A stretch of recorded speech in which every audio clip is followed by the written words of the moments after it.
सुप्रभात बच्चों, संस्कृत पाठशाला में आपका स्वागत है। बेटा, संस्कृत पाठशाला में आज जो विषय हम आपके समक्ष लेकर आए हैं वो है कत्वतु प्रत्यय। ये व्याकरण से संबंधित आपका विषय है बेटा। ठीक है, जैसे कि आप जानते हो कि इससे पहली वीडियो में मैंने आपको कत प्रत्यय कराया था। आज के इस वीडियो में हम कत्वतु प्रत्यय के विषय में पढ़ेंगे। तो बेटा, कत्वतु प्रत्यय का जो है प्रयोग भूतकाल अर्थ में किया जाता है। ठीक है, जैसे कत प्रत्यय का प्रयोग भी भूतकाल अर्थ में करते थे हम, ठीक उसी प्रकार जब किसी धातु के साथ ये कत्वतु प्रत्यय को आप लगा देते हो तो वो किस अर्थ में प्रयोग होता है? भूतकाल के अर्थ में। ठीक है बेटा, और कत्वतु प्रत्यय में बेटा जो अधिकतर कर्तृवाच्य में हम कत्वतु प्रत्यय का प्रयोग करते हैं। कर्तृवाच्य के बारे में मैंने आपको बताया भी था पहले, एक बार और रिवाइज कर लेते हैं इसको कि कर्तृवाच्य जो होता है बेटा उसमें कर्ता की प्रधानता होती है और कर्म में क्या उनसे विभक्ति होती है? द्वितीया। ठीक है, और जो क्रिया है हमारी किसके अनुसार आती है? कर्ता के अनुसार। ठीक है, यदि कर्ता आपका एक वचन में है तो क्रिया भी एक वचन में आएगी कर्ता के अनुसार। अगर कर्ता आपका द्विवचन में है तो क्रिया भी आपकी कर्ता के अनुसार द्विवचन में आएगी। ठीक है, तो हमने दो इंपॉर्टेंट बातें यहाँ पर समझी कि कत्वतु प्रत्यय का प्रयोग भूतकाल के अर्थ में किया जाता है। दूसरा, कर्तृवाच्य में कत्वतु प्रत्यय का प्रयोग होता है और कर्तृवाच्य में कर्ता की प्रधानता होती है और कर्म में हमारी द्वितीया होती है और साथ ही साथ जो हमारी क्रिया होती है वो किसके अनुसार लगती है? कर्ता के अनुसार। यह आपने ध्यान रखना है। तो चलिए, अब आपकी बुक में देखो उदाहरण लिखे हुए हैं।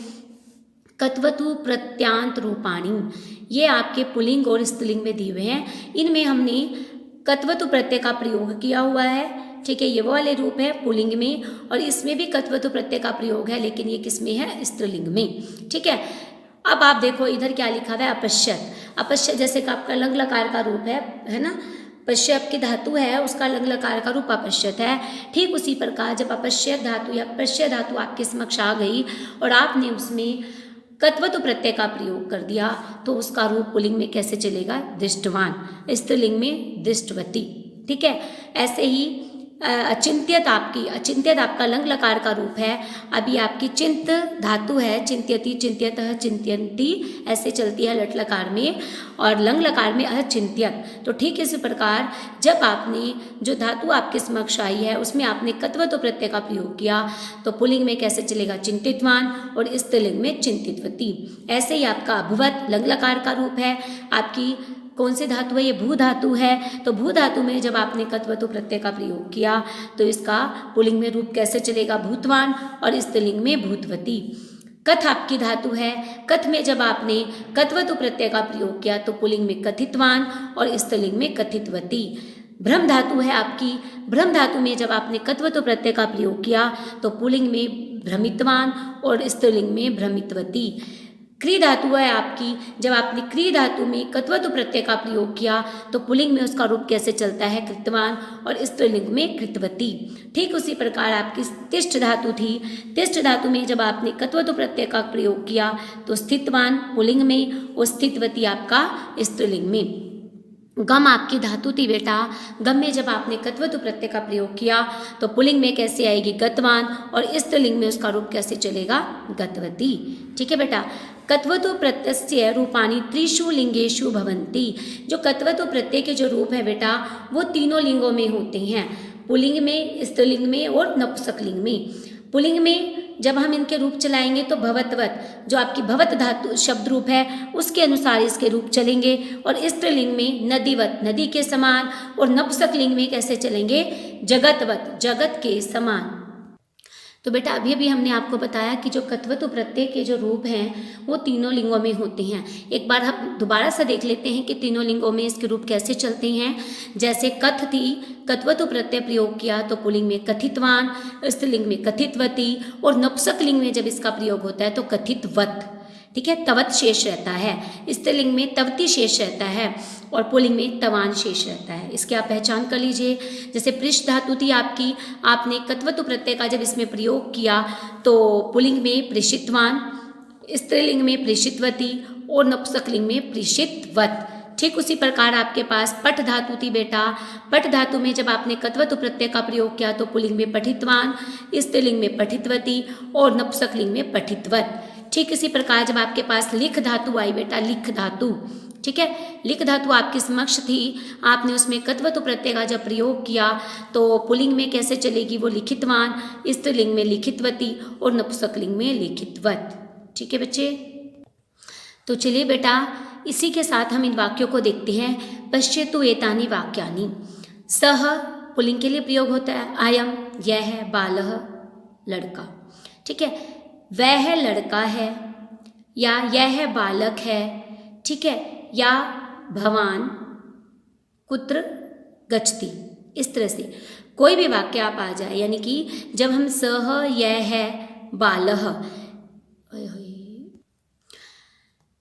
तो चलिए बेटा इसी के साथ हम ये वाक्य देख लेते हैं। पश्यतु एतानि वाक्यानि, सह वह, अयम यह बालः लड़का, ठीक है। अगर हम वाक्य बनाए सह गच्छति वह जाता है, अयम गच्छति यह जाता है, बालः गच्छति बालक जाता है, या भवान गच्छति आप जाते हो, ठीक है। तो हम ये किसकी बात कर रहे हैं, पुल्लिंग की बात कर रहे हैं। तो जब हम सह के साथ गम धातु का प्रयोग करेंगे पुल्लिंग में तो कैसे चलेगा, गतवान। अयम के साथ पुल्लिंग वाक्य जब हम बनाएंगे, अयम का प्रयोग करके पुल्लिंग वाक्य, पुल्लिंग से संबंधित वाक्य जब हम बनाएंगे तो गतवान आएगा। ठीक उसी प्रकार बालः आपको पता है पुल्लिंग है ये, तो गच्छति गम धातु के साथ गतवान, भवान गच्छति आप जाते हो, ठीक है, तो क्या आएगा, भवान गतवान। जब हम गम धातु के साथ कत्वतु प्रत्यय का प्रयोग करेंगे तो पुल्लिंग में एक वचन में कैसे चलेंगे, ऐसे सह बालः गच्छति, तो सह बालः गतवान, अयम बालः गच्छति, अयम बालः गतवान, भवान गच्छति आप जाते हो, तो भवान गतवान। जब हम एक वचन की बात कर रहे हैं तो गतवान, ठीक है। तौ इमो बालौ, अब ये तौ सह तौ द्विवचन, अयम इमो द्विवचन, बालः बालो द्विवचन, भवान भवन्तौ द्विवचन। तो ठीक उसी प्रकार जब इस द्विवचन में इसका प्रयोग हम पुल्लिंग के लिए करेंगे तो क्या बनेगा, गतवन्तौ, ठीक है। सह तौ ते, ते बहुवचन, अयम इमो इमे, इमे बहुवचन, बालः बालो बाला, बाला बहुवचन, भवान भवन्तो भवन्तः, भवन्तः बहुवचन। और जब हम इनका प्रयोग पुल्लिंग में कर रहे हैं तो उसका रूप बहुवचन में कैसे चलेगा, गतवन्तः।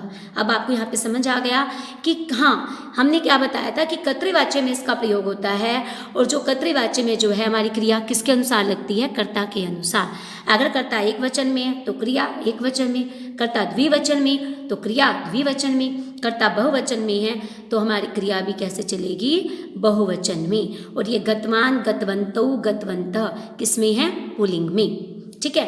अब अहम त्वम, अहम मैंने मैं, त्वम मैंने तुम, ठीक है। मैं जाता हूँ पुल्लिंग में, अगर मैं ये वाक्य बोली हूँ मैं जाता हूँ तो अहम गतवान, अब पुल्लिंग में तुम जाते हो तो त्वम गतवान, ठीक है। आवाम हम दो जाते हैं पुल्लिंग में तो आवाम गतवन्तौ, आवाम द्विवचन के लिए प्रयोग होता है तो यहाँ पे गतवन्तौ आ गया, ठीक है। तुम दोनों जाते हो, ठीक है, पुल्लिंग में हो तो युवाम गतवन्तौ, ठीक है। वयम वयम, वयम मैंने हम सब जाते हैं तो वयम गतवन्तः, तुम सब जाते हो यूयम गतवन्तः, ठीक है। पुल्लिंग में गतवान गतवन्तौ गतवन्तः। अब आपने देखा यहाँ पर क्रिया जो है कर्ता के अनुसार चेंज हो रही है।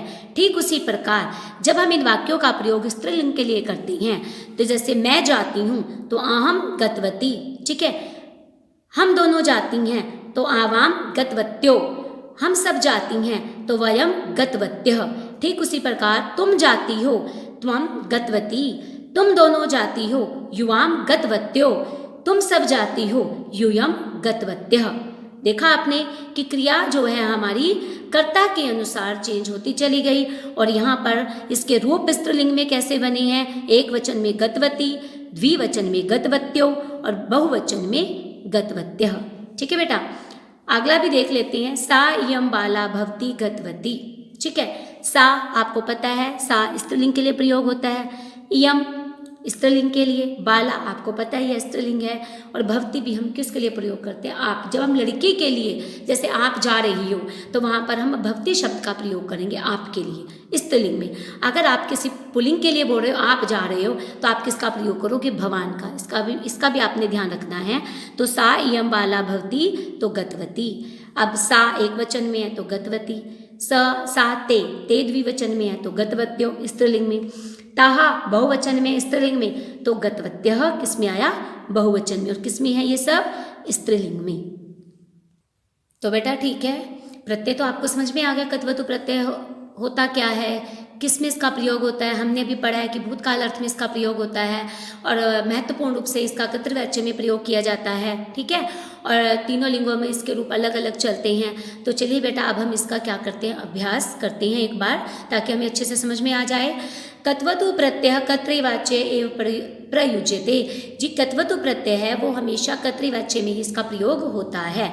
और कर्तृवाच्य में कर्ता क्या होता है बेटा, कर्ता जो है प्रधान होता है कर्तृवाच्य में, और क्रिया हमारे किसके अनुसार लगती है, कर्ता के अनुसार, ठीक है। जैसे बाल का अभ्रमत, ठीक है, बाल का है एक वचन में है, अभ्रमत लंग लकार आपकी धातु है, तो हमने जब इसके साथ हमने कत्वतु प्रत्यय का प्रयोग किया तो कैसे आएगा, बालकः भ्रमितवान, ठीक है।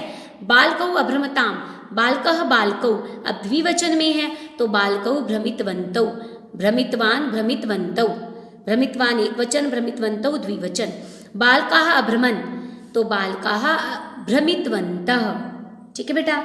स अचिन्त्यत, ठीक है, सह अचिन्त्यत तो सह चिंतितवान, अचिन्त्यत एक वचन में है तो चिंतितवान भी हमारा किस में आ गया, यहाँ पर एक वचन में ही है। और क्यों आया है, क्योंकि स है, एक वचन है ना, ये भी एक वचन है।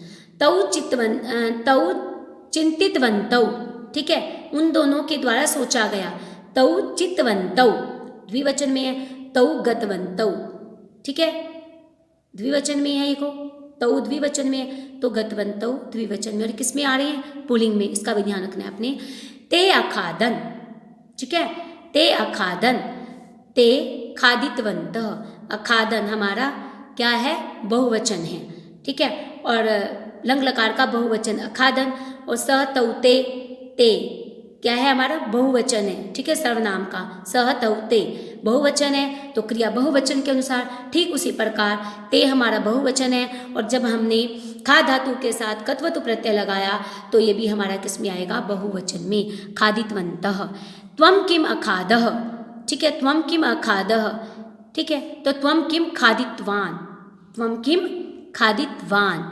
युवाम किम अखादतम, ठीक है, युवाम किम अखादतम, मध्यम पुरुष है आपका ये, जैसे आपकी अखाद धातु है, अखादत, अखादताम, आखादन, अखादः, मध्यम पुरुष का एक वचन अखादः।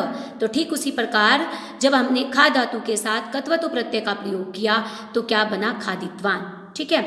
युवाम किम अखादतम, अखादः अखादतम, मध्यम पुरुष का द्विवचन, और त्वम युवाम ये भी द्विवचन में है तो युवाम किम खादितवन्तौ। युयम किम अखादत, अखादः अखादतम अखादत, ठीक है, उत्तम पुरुष का त्वम युवाम यूयम, ठीक है, मध्यम पुरुष का बहुवचन है यूयम, तो यहाँ पे अखादत, ये आ गया आपका मध्यम पुरुष का बहुवचन। तो ठीक उसी प्रकार यूयम किम खादितवन्तः, ये बहुवचन में है, मध्यम पुरुष का ये बहुवचन है। ठीक उसी प्रकार यहाँ पर भी ये मध्यम पुरुष का बहुवचन है, उसके अनुसार ये करता हुआ आपका, और क्रिया हमारी उसके अनुसार ही लग गई, खादितवन्तः। अहम अपठम, मैंने पढ़ा, ठीक है, अहम अपठम, एक उत्तम पुरुष का एक वचन, उत्तम पुरुष का एक वचन।